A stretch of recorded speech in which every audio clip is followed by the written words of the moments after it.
জয় বাংলা, জয় বাংলা। পিছনে যারা আছেন জয় বাংলা। সভামঞ্চে উপস্থিত জেলার সংগঠনের দায়িত্বে যারা আছেন, সংগঠনের দায়িত্বে যারা আছেন, সর্বস্তরের জেলার নির্বাচিত প্রতিনিধি দলীয় পদাধিকারী, আমি সকলকে একযোগে আজকে ধন্যবাদ কৃতজ্ঞতা জানাচ্ছি। এখন প্রায় বিকেল 4:30 বাজে। দীর্ঘ 3 ঘন্টা 3.5 ঘন্টা আগে থেকে আমি ছবি পাচ্ছি। মাঠে যতদূর চোখ যাচ্ছে তিল ধারণের জায়গা নেই। মানুষ যেভাবে স্বতঃস্ফূর্তভাবে আজকে এই গরমকে উপেক্ষা করে আমাদের সভায় এসছেন, আমি ঘাটাল চন্দ্রকোনাবাসীর কাছে কৃতজ্ঞ। আমার আগে এখানকার প্রার্থী সূর্য দলুই এবং ঘাটালের প্রার্থী শ্যামলী সর্দার তার বক্তব্য রেখেছেন, যাদের সমর্থনে আজকে এই সভা। ঘাটাল বিধানসভা কেন্দ্রের জোড়াফুলের প্রার্থী এবং চন্দ্রকোনা বিধানসভা কেন্দ্রের তৃণমূল কংগ্রেস জোড়াফুলের প্রার্থী, তারা তাদের আবেদন রেখেছেন আপনাদের কাছে। তাদের মতো করে কেন তৃণমূল কংগ্রেসকে ভোট দেবেন এবং যাদের প্রার্থী এবার তৃণমূল করেছে সূর্য দলুইর পরিচিতি বা শ্যামলী সর্দারের পরিচিতি নতুন করে দেওয়ার কোনো অবকাশ নেই। অনেক জায়গায় তৃণমূল কংগ্রেস এবং দল বিভিন্ন জায়গায় নতুনদের সুযোগ দিয়েছে। মঞ্চে অরূপ আছে, দলের সাথে যেভাবে তিনি কাজ করেছেন চন্দ্রকোনায় আগামী দিনেও করবে। সূর্যকান্ত দলুইয়ের পরিচিতি বলতে 22 বছরের নিরবিচ্ছিন্ন জননেতৃত্বের অভিজ্ঞতা। 2022 সালে 12 সালে নেতাজি সুভাষ ওপেন ইউনিভার্সিটি থেকে রাষ্ট্রবিজ্ঞানে বিএ অনার্স করেছেন। 2004 সাল থেকে অঞ্চল তৃণমূল যুব সভাপতি হয়ে যাত্রা শুরু হয়েছে। পরে পঞ্চায়েতের মেম্বার, জিপির যুব সভাপতি, গ্রাম পঞ্চায়েতের মাদার সংগঠনের সভাপতি, পঞ্চায়েত সমিতির সভাপতি এবং 25 সাল থেকে বর্তমানে চন্দ্রকোনা 1 নম্বর ব্লকে সভাপতি হিসেবে নিযুক্ত হয়েছে। ধাপে ধাপে উঠে এসছে। অন্যদিকে এখানকার যিনি বিজেপি প্রার্থী সুকান্ত দলুই কিছুদিন আগে বিজেপির মন্ডল সভাপতি ছিল। জামা পাল্টানো সিপিএম হারমাত, এক সময় সিপিএম এর সক্রিয় সদস্য ছিল। এলাকায় উত্তেজনা তৈরি করার জন্য পরিচিত মুখ, সবাই এর কার্যকলাপ জানে। আমাদের প্রার্থী ঘাটালের শ্যামলী সর্দার তপশিলি জাতির একজন তরুণী ও শিক্ষিত নেত্রী। উচ্চশিক্ষার সাথে প্রশাসনিক অভিজ্ঞতার সমন্বয় একসাথে বজায় রেখে সামাজিক অন্তর্ভুক্তি এবং প্রগতিশীল প্রতিনিধিত্বের অন্যতম প্রতিনিধি হিসেবে কাজ করেছেন। বর্তমানে ঘাটাল ব্লকের পঞ্চায়েত সমিতির সভাপতি হিসেবে অত্যন্ত দক্ষতার সাথে দায়িত্ব পালন করছে। অন্যদিকে বিজেপির যে ঘাটালের প্রার্থী শীতল কপাট, আবার সিপিএম এর হারমাত, জার্সি পাল্টে বিজেপিতে নাম লিখিয়ে গতবার কিছু ভোটে বাই চান্স জিতে গেছে। জেতার পর থেকে একাধিকবার চেষ্টা করেছে তৃণমূলে ঢোকার, কিন্তু আমি আপনাদের বলি সিপিএম এর আমলে এই ঘাটাল, চন্দ্রকোনা, শালবনী, গড়বেতা, কেশপুরে বাম আমলের যে সীমাহীন অত্যাচার এবং সন্ত্রাস পশ্চিম মেদিনীপুরের মানুষ ভুলে যায়নি। আমরা আর যাই হোক, যে সিপিএম এর সাথে লড়াই করে মানুষকে সংগঠিত করে 11 সালে তৃণমূল এসেছিল, সেই সিপিএম এর হারমাতদের কোনোদিন দলে নিতে পারবো না। এখানে সন্ত্রাসের মোট 5টি মামলা রয়েছে শীতল কপাটের বিরুদ্ধে ঘাটাল ও দাসপুর থানায়। কয়েক কোটি টাকা আত্মসাৎ করেছে বলে শীতল কপাটের নামে বিজেপি অফিসে পোস্টারও করেছিল। আপনি দেখবেন ভালো লোক, ভদ্র লোক, সভ্য লোক, শিক্ষিত লোক, মার্জিত লোক কোনোদিন বিজেপি করতে পারবে না। যত ছেচর, চোর, চিটিংবাজ, দুরন্ত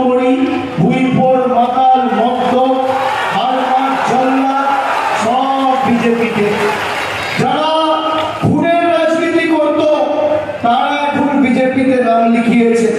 আমার কাছে ভুড়ি ভুড়ি উদাহরণ আছে। ঘাটাল থেকে মনোহরপুর পঞ্চায়েতের সিপিএম কর্মী সামিউল আলম বর্তমানে বিজেপির যুব মোর্চার নেতৃত্ব দেয়। বিজেপির জল্লাদ, আগে ছিল সিপিএম এর হারমাত। তার বিরুদ্ধে নির্বাচনের বিধিভঙ্গ সহ গন্ডগোলের একাধিক অভিযোগ রয়েছে। প্রাক্তন সিপিএম বর্তমানে বিজেপি মন্ডলের নেতা সৌমেন মন্ডল ঘাটাল বিধানসভার মনোহরপুর পঞ্চায়েতের সক্রিয় মেম্বার। ঘাটাল শহরের বাসিন্দা অভিজিৎ অধিকারী বর্তমানে ঘাটাল এলাকায় বিজেপির মন্ডলের নেতৃত্ব দেন। এক সময় সিপিএম এর সক্রিয় ঘাটাল এরিয়া কমিটির সদস্য ছিলেন। সিপিএম এর একের পর এক মণিমাণিক্য নিয়েই এই জেলায় তৈরি হয়েছে বিজেপি। আমি যদি এখানে বিগত দিনে আমাদের সরকার কি কাজ করেছে, কতজন মায়েরা লক্ষ্মীর ভান্ডার পাচ্ছেন, ঘাটালে চন্দ্রকোনায় কতজন বাংলার বাড়ি পেয়েছেন, কতজন স্বাস্থ্য সাথী পেয়েছেন, তার পুঙ্খানুপুঙ্খ হিসেব আমি নিয়ে এসেছি। আমি বিজেপিকে চ্যালেঞ্জ করব, যারা মানুষের কাছে নির্বাচনের সময় মানুষকে মিথ্যে কথা বলে ভোট চাইতে যাচ্ছে, তারা এই ঘাটাল চন্দ্রকোনার বিস্তীর্ণ এলাকা জুড়ে একটা মাঠে মঞ্চ বাঁধুক। একদিকে তারা তাদের রিপোর্ট কার্ড নিয়ে আসুক, আর একদিকে আমরা আমাদের রিপোর্ট কার্ড নিয়ে যাব। একদিকে বিজেপির নেতারা থাকবে, শীতল কপাট, শুভেন্দু অধিকারী, দিলীপ ঘোষ, অমিত শাহ, আর অন্যদিকে শ্যামলী সর্দার, সূর্য দলুই, অরূপ দাঁড়া, অভিষেক বন্দ্যোপাধ্যায়, মিতালি বাগেরা থাকবে। তথ্য পরিসংখ্যান নিয়ে লড়াই হোক, দেখি কার কত ক্ষমতা। ঘাটালের জন্য তারা কি করেছে? স্বাধীনতার পরে এই মাটির সব থেকে বড় দাবি সমস্যা ঘাটাল মাস্টার প্ল্যান। মমতা ব্যানার্জি মুখ্যমন্ত্রী হওয়ার পর নেই নেই করে 50 বার চিঠি দিয়েছে, সরকারের প্রতিনিধিরা একাধিকবার বৈঠক করেছে।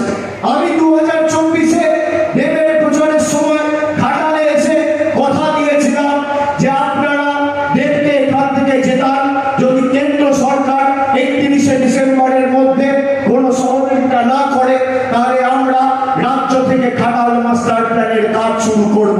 কথা মতো 2024 সালের শেষের দিকে মমতা বন্দ্যোপাধ্যায় ঘাটাল মাস্টার প্ল্যানের কথা ঘোষণা করে এবং ইতিমধ্যেই 200 কোটি টাকার বেশি বরাদ্দ হয়ে কাজ শুরু হয়ে গেছে।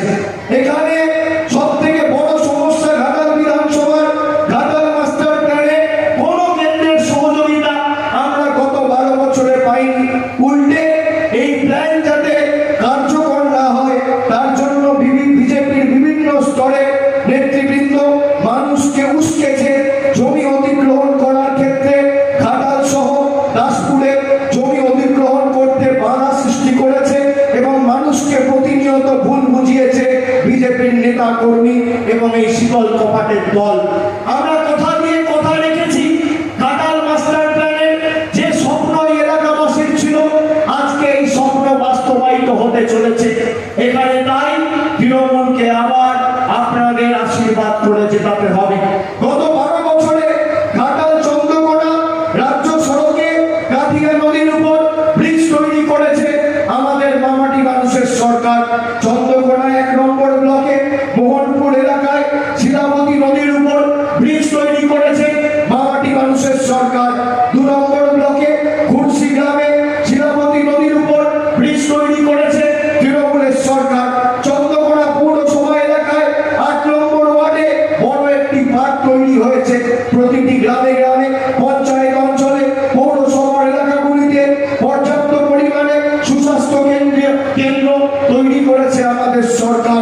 যুব সাথীতে 20,857 জন যুব সাথী পেয়েছেন চন্দ্রকোনায়, আর ঘাটালের ক্ষেত্রে 17,887 জন যুব সাথী পেয়েছেন ঘাটালে। যারা মমতা ব্যানার্জির সরকারকে ব্যঙ্গ বিদ্রুপ করছিল তারাও লাইনে দাঁড়িয়ে যুব সাথীর ফর্ম ফিল আপ করে যুব সাথীর টাকা পেয়েছে। এটাই মমতা বন্দ্যোপাধ্যায় সরকারের সব থেকে বড় সাফল্য। যারা আলু চাষিদের ভুল বোঝাচ্ছিল, আপনারা শুনে রাখুন, এই ঘাটাল, চন্দ্রকোনা, গড়বেতা হচ্ছে আলু চাষিদের জন্য প্রাণ কেন্দ্র। আলুর আড়ত বলা যেতে পারে গড়বেতাকে বা চন্দ্রকোনাকে। আজকে আলু চাষের সাথে যারা যুক্ত, বুকে হাত দিয়ে বলুন তো, 2024 সালে আলু চাষিরা চাষ করার ক্ষেত্রে এনপিকে 10-26-26 মোদির ছবিওয়ালা যে বস্তার সার কিনতেন, এক বস্তার দাম ছিল 1400 টাকা। আজকে 1.5 বছরের মধ্যে কেন্দ্র সরকার সেই সারের দাম বৃদ্ধি করে 1450-এর জায়গায় 1870 টাকায় 1 কেজি সার, 1 বস্তা সার বিক্রি করছে। নরেন্দ্র মোদীকে বলবো, কৃষক ভাইদের জন্য কুম্ভীর রাষ্ট্র না ছড়িয়ে আপনি সারের দাম কমান। গত বছর আলুর ফলন বেশি হয়েছে। সাধারণত একদিকে 60 বস্তা 65 বস্তা আলু হয়, এবার শীত জাকিয়ে পড়ায় প্রায় এক বিঘেতে 120 বস্তা 25 বস্তা 130 বস্তা আলু হয়েছে। আমি আপনাদের কথা দিয়ে যাচ্ছি, আপনারা নিশ্চিন্তে থাকুন, পরবর্তীকালে যদি আগামী বছরগুলোতে ফলন বেশি হয়, কোনো আলু চাষিকে অভাবী বিক্রি করতে হবে না। আমাদের সরকার ন্যায্য দামে সেই আলুগুলো কিনে নেবে। আমাদের সরকার কৃষি বাজেট পেশ করার কথা বলেছে। প্রতি বছর 30,000 কোটি টাকার আলাদা কৃষি বাজেট বিধানসভায় পেশ করা হবে। বাংলা জুড়ে 50টা নতুন হিমঘর তৈরি করা হবে। এবং যারা মিথ্যে কথা রটাচ্ছে যে আলুর রফতানির ক্ষেত্রে রাজ্য সরকারের নিষেধাজ্ঞা রয়েছে, কোনো নিষেধাজ্ঞা নেই। 14ই মার্চ কৃষক দিবসের দিন মমতা বন্দ্যোপাধ্যায় টুইটারে পোস্ট করে বলে দিয়েছে আলু রফতানির ক্ষেত্রে কোনো নিষেধাজ্ঞা নেই। আর বিজেপি যারা বলেছিল আমরা ক্ষমতায় এলে আমরা আলু চাষিদের পাশে দাঁড়াবো, শুনে রাখুন, এখানে ক্যামেরা আছে। নরেন্দ্র মোদী আলু চাষিদের জন্য বলেছিল মালগাড়ি চালাবো। দুটো মালগাড়ি চালিয়ে 9 জুলাই 2021-এ মালকা একটা তারকেশ্বর, একটা আরামবাগ থেকে আসাম অব্দি একটা মালগাড়ি চালিয়ে 9 জুলাই সেই মালগাড়ি বন্ধ করে দিয়েছে। এই হচ্ছে বিজেপির আসল চেহারার স্বরূপ। যারা কালো কৃষি বিলের কারণে কৃষকদের আত্মহত্যা করতে মরিয়া করে দিয়েছে, যাদের কারণে 2023 সালে 24 সালে প্রায় 20,000 কৃষক আত্মহত্যা করেছে, তাদের কাছে কৃষক প্রেমের কথা শিখতে হবে না তৃণমূল কংগ্রেসকে। আমরা মানুষের পাশে ছিলাম, আছি, থাকবো। তৃণমূল কংগ্রেসের গ্যারেন্টি মানে লাইফ টাইম ওয়ারেন্টি, আর বিজেপির গ্যারেন্টি মানে 0 ওয়ারেন্টি। বলেছিল 15 লাখ টাকা দেবো, কেউ পেয়েছেন? 15 লাখ পেয়েছেন?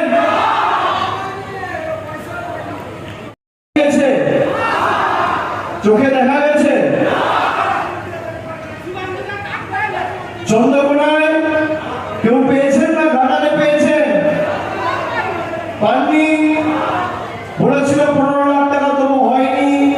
বলেছিল 100 দিনের টাকা দেবো, গরিব মানুষের 100 দিনের টাকা বন্ধ করে দিয়েছে। বাড়ির টাকা বন্ধ, রাস্তার টাকা বন্ধ, জলের টাকা বন্ধ, সর্বশিক্ষা মিশনের টাকা বন্ধ, 100 দিনের টাকা বন্ধ। আপনি ভাবুন কতটা নির্লজ্জ হতে পারে একটা রাজনৈতিক দল। আমাদের বলছে বাংলাদেশি, দেখেছেন, শুনেছেন? আমরা মাছ খাই বলে আমাদের ব্যঙ্গ বিদ্রুপ করা হচ্ছে।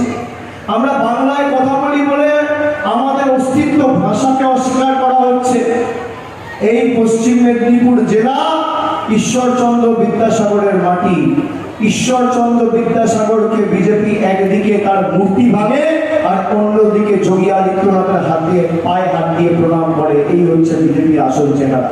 যারা আমাদের বীর বিপ্লবীদের অসম্মান করেছে, রবীন্দ্রনাথ ঠাকুরকে বলছে রবীন্দ্রনাথ সান্যাল, রানী রাসমণিকে বলছে রানী রাসমাতি, স্বামী বিবেকানন্দকে বলছে অজ্ঞ বামপন্থী প্রোডাক্ট, তাদের ক্ষমা করবে বাঙালি? যারা আমাদের অধিকারের টাকা বন্ধ করেছে তাদের রাজনৈতিক ভবিষ্যৎ অন্ধকার করবেন, হ্যাঁ কিনা? তাদের উচিত শিক্ষা দেবেন, হ্যাঁ কিনা? যারা কৃষকের অধিকার আটকেছে তাদের শিক্ষা দেবেন, হ্যাঁ কিনা? যারা শ্রমিকের অধিকার আটকেছে তাদের শিক্ষা দেবেন, হ্যাঁ কিনা? যারা মায়েদের অপমান করেছেন তাদের শিক্ষা দেবেন, হ্যাঁ কিনা? যারা তপশিলীদের উপর অত্যাচার করেছে তাদের শিক্ষা দেবেন, হ্যাঁ কিনা? এখানে ক্যামেরা আছে। তপশিলীদের উপর সব থেকে বেশি অত্যাচার যদি কোনো রাজ্যে হয়ে থাকে, 1 নম্বর স্থানে রয়েছে উত্তরপ্রদেশ, 2 নম্বর স্থানে রয়েছে মধ্যপ্রদেশ, 3 নম্বর স্থানে রয়েছে রাজস্থান। তিনটেই মোদীর মুখ্যমন্ত্রীরা বসে আছে, ডবল ইঞ্জিন সরকার। তপশিলী মায়েদের উপর, ভাইদের উপর সব থেকে বেশি অপরাধ আর আক্রমণের ঘটনা যদি কোথাও ঘটে থাকে, সে উত্তরপ্রদেশ, মধ্যপ্রদেশ আর রাজস্থান। তিনটেই ডবল ইঞ্জিন সরকার। আর এখানে তপশিলী মায়েরা অধিকার পেয়েছেন। একজন সাধারণ পরিবারের মহিলা মাসে 1500 টাকা লক্ষ্মীর ভান্ডার পাচ্ছেন, মানে বছরে 18,000। আর তপশিলী মা পাচ্ছে মাসে 1700, মানে বছরে 20,400। 5 বছর মমতা বন্দ্যোপাধ্যায়ের সরকার, 1 বছরে 20,400, মানে সরাসরি 5 বছরে 1,02,000 টাকা আপনার ব্যাংক অ্যাকাউন্টে পৌঁছে দেবে। ভূভারতে কোনো রাজ্যে কেউ করে দেখাতে পারে। আমার চ্যালেঞ্জ, বিজেপিকে চ্যালেঞ্জ, 16টা রাজ্যে ক্ষমতায় আছেন, একটা রাজ্যের মুখ্যমন্ত্রীকে অনুরোধ করুন, যেভাবে আমরা পরিবারে 5 জন মহিলা থাকলে 5 জন আর 10 জন থাকলে 10 জন করে প্রশ্ন ছাড়া প্রতি মাসে গত 5 বছর লক্ষ্মীর ভান্ডার দিয়েছি, একটা রাজ্যে যদি করে দেখাতে পারে, উচিত ব্যানার্জি রাজনীতি ছেড়ে দেবে। আমি কথা দিয়ে যাচ্ছি, চ্যালেঞ্জ।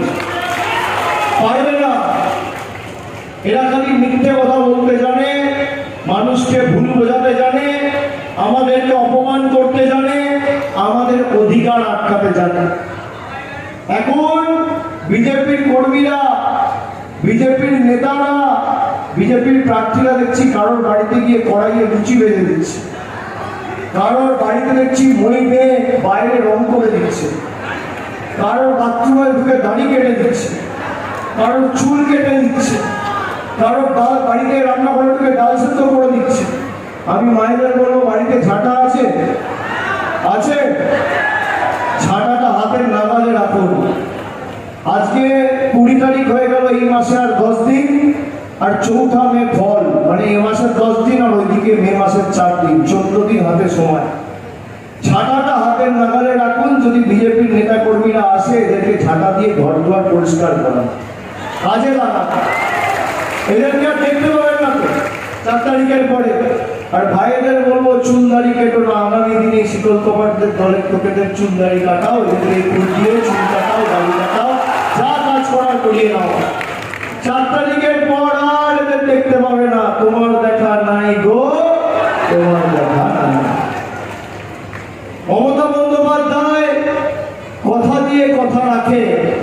আমাদের সরকার ঘাটাল মাস্টার প্ল্যানের যখন কথা দিয়েছে, কাজ শুরু করেছে, আমরা ভেবে কথা দিই আর কথা দিলে কথা রাখি। 200 কোটি টাকার মতো ইতিমধ্যে বরাদ্দ হয়ে জমি অধিগ্রহণ থেকে কাজ শুরু হয়েছে। আর বিজেপি জীবনে চায় না ঘাটাল মাস্টার প্ল্যান হোক। যদি বিজেপি কোথাও এখানে যেতে, তাহলে সবার আগে ঘাটাল মাস্টার প্ল্যান বন্ধ করবে। এতদিন ধরে আমরা দাবি করেছি, দরবার করেছি, আমাদের দাবিতে মান্যতা দেয়নি। শেষে আমরা সিদ্ধান্ত নিয়েছি, তোমার টাকাও লাগবে না, তোমার নামও লাগবে না, তোমার সাহায্য লাগবে না, তোমার সহযোগিতাও লাগবে না। বাংলা স্বনির্ভর বাংলা কি, বাংলা তুলে দেখাবে। আমরা নিজেদের কোষাগার থেকে টাকা দিয়ে ঘাটাল মাস্টার প্ল্যানের স্বপ্ন বাস্তবায়িত করেছি। সেই স্বপ্ন পূরণ হতে চলেছে। আর এখানে যা দাবি দেওয়া রয়েছে, রাস্তাঘাট থেকে শুরু করে জল, কল, একাধিক বিষয়ে আমরা যে কাজ করেছি, আগামী দিন যেখানে যা দরকার পড়বে, তৃণমূল কংগ্রেস আপনাদের হতাশ করবেন, আমি কথা দিয়ে যাচ্ছি। এমন একজনকে তৃণমূল প্রার্থী করেছে চন্দ্রকোনায়, যে নিজে কৃষক পরিবারের ছেলে। কৃষকদের থেকে ভালো, কৃষকদেরকে এর থেকে ভালো আর কেউ চেনে না। আলু চাষিদের সূর্যদলু এর থেকে ভালো কেউ চেনে না। আমি সরাসরি আগামী দিন শ্যামলী সর্দার আর সূর্যদলুয়ের সঙ্গে যোগাযোগে থাকবো। আমার লোকসভা কেন্দ্রকে আমি যেমন আগলে রাখি, ঘাটাল চন্দ্রকোনাও ব্যতিক্রম হবে না। আমি আজকে এই সভা থেকে আপনাদের কথা দিয়ে যাচ্ছি, যেখানে যা দরকার পড়বে, আমার যতটুকু সামর্থ্য রয়েছে, এখতিয়ার রয়েছে, আমি 100% দিয়ে উজাড় করে দেবো। কিন্তু যারা আমাদের অপমানিত করেছে, এই নির্বাচন খালি তৃণমূলকে জেতানোর নির্বাচন নয়, যারা আমাদের অধিকার কেড়েছে তাদের শিক্ষা দেওয়ার নির্বাচন। যারা আমাদের বাংলাদেশি বলেছে তাদের শিক্ষা দেওয়ার নির্বাচন। যারা আমাদের লাইনে দাঁড় করিয়েছে কথায় কথায় মর্জি মাফিক, তাদের শিক্ষা দেওয়ার নির্বাচন। স্বাধীনতার ৭৯ বছর পরে মানুষকে লাইনে দাঁড়িয়ে নাগরিকত্বের প্রমাণ দিতে হবে? বাংলার মানুষ মাছ খাবে না মাংস খাবে না ডিম খাবে না ভাত খাবে না রুটি খাবে দিল্লির নেতারা ঠিক করবে? গুজরাটের বাবারা ঠিক করবে? এই মাটি বিদ্যাসাগরের মাটি, এই মাটি মাথা নত করতে জানে না, আত্মসমর্পণ করতে জানে না, বশ্যতা স্বীকার করতে জানে না। ইংরেজদের বিরুদ্ধে করেনি তো বিজেপি কোন ছাড়? অমিত শাহ বড় বড় ভাষণ দিয়ে গুজরাটের লোকেরা এখানে এসে, যদিও বাংলায় যারা গুজরাটের লোকেরা থাকে আমি তাদের সম্মান করি, কিন্তু গুজরাট থেকে একজন এসে বাঙালিকে ধমকাচ্ছে, চমকাচ্ছে, বলছে যদি কোথাও দেখা যায় জেলে ঢুকিয়ে দেবো 23 তারিখ। আমি অমিত শাহকে বলবো, বুকের কাঁটা থাকলে 4 তারিখ বাংলায় থাকবেন, বেলা 12টার পর দেখা হবে। বেলা 12টার পর দেখা হবে। মমতা বন্দ্যোপাধ্যায়ের উদারতা না, বদলা নয় বদল চাই। আজকে যে কটা সিপিএম এর হারমান বিজেপিতে নাম লিখিয়েছে, যদি মমতা বন্দ্যোপাধ্যায়ের জায়গায় অন্য কেউ হতো, অনুবীক্ষণ যন্ত্র দিয়ে খুঁজে পাওয়া যেত না। মমতা ব্যানার্জির সৌজন্যতা। কিন্তু আমি মমতা বন্দ্যোপাধ্যায়ের মতো উদার নই। যেভাবে মানুষকে এরা কষ্ট দিয়েছে আর বাংলাকে বাংলাদেশি বলে অপমানিত করেছে, সব সুদে আসলে জবাব 4 তারিখের পর ফেরাবে। কথা উত্তরপ্রদেশে এসআইআর হবে একরকম নিয়ম, বাংলার মানুষ বাড়ির টাকা পাবে না, বার্ধক্য ভাতা পাবে না, বাংলার মানুষের চাহিদা তাই ঘাটাল মাস্টার প্ল্যান হবে না, সব টাকা নিয়ে যাবে গুজরাটে আর মধ্যপ্রদেশে। বিজেপি যদি চন্দ্রকোনার ঘাটালে যেতে, তাহলে এখানকার টাকা যাবে গুজরাটে, আর মমতা ব্যানার্জির প্রতিনিধি জিতলে এখানকার টাকা আপনার হাতে থাকবে, আপনার এলাকার সার্বিক উন্নয়নের খাতায় বরাদ্দ হবে এবং খরচা হবে। তফাৎ এখানেই। আর এদের সময় বেশি দিন নেই, এদের 36 হয়ে গেল। এত কিছু করেও সব সমীক্ষা দেখাচ্ছে আবার চতুর্থবার মমতা ব্যানার্জি ক্ষমতায় আসছে। কি অবস্থা! যতই করো হামলা, জনতার ক্ষমতার কাছে কারোর ক্ষমতা টিকে না। আমি যখন নবজোয়ারে দীর্ঘ 3 মাস রাস্তায় ছিলাম, রাজনৈতিক একজন ছাত্র হিসেবে, রাজনীতির একজন ছাত্র হিসেবে আমার সব থেকে বড় শিক্ষা, মানুষের জোরে লাগে, কারোর জোর থেকে না। মানুষ যদি চায়, অনেকে ভাবে আমার একটা ভোট কি দাম, আমি একটা ভোট দিই বা না দিই কি যায় আসে। আরে বিন্দু বিন্দুতে সিন্ধু তৈরি হয়। আপনি ভোট দিয়েছেন বলে কেউ বিধায়ক, কেউ এমপি, কেউ মুখ্যমন্ত্রী, কেউ প্রধানমন্ত্রী, কেউ জেলা পরিষদ মেম্বার, কেউ সভাধিপতি, এই ভোটেই অন্যভাবে উপরাষ্ট্রপতি, রাষ্ট্রপতি ঠিক হয়। মানুষ চেয়েছে বলে কেউ প্রধানমন্ত্রী হয়েছে, কেউ মুখ্যমন্ত্রী হয়েছে। যদি মানুষ না চায়, প্রধানমন্ত্রীর ঔদ্ধত্য